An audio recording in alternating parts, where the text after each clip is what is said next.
And the most simple cost pyramid, okay, is this. Infantry, soldiers, okay? All right? They're at the bottom. Why? Because they're the cheapest.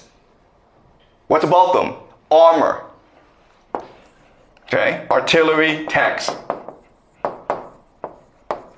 They're more expensive to produce. You need more resources. You need more time. Then you have naval, right? Then you have air. Okay, does that make sense? This is the cost pyramid.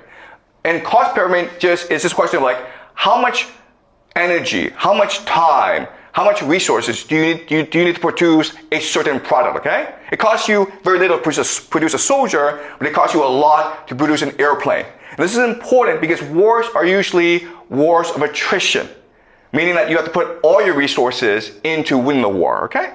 So this is just production capacity.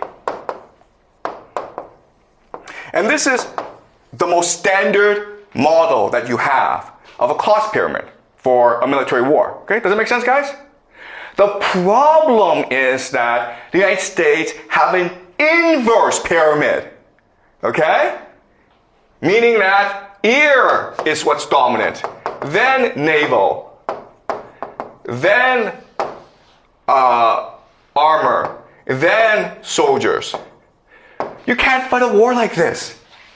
I mean, the moment you choose to fight a war like this, you've lost the war.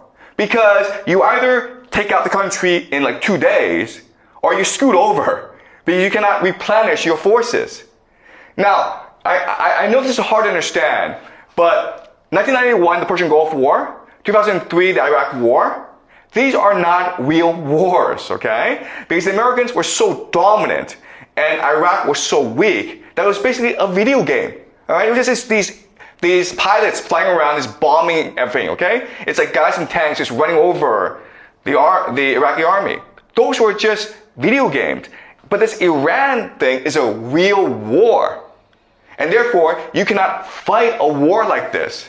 If you want to win this war, the only thing you can do is return to a realistic cost pyramid. You don't have a choice in the matter, right? Because again, your cheapest product are soldiers, right? And your most expensive are airplanes. You cannot afford to lose an airplane in order to save a life of a soldier. Eventually, this cost-benefit analysis will blow up on you, okay? Does that make sense, guys?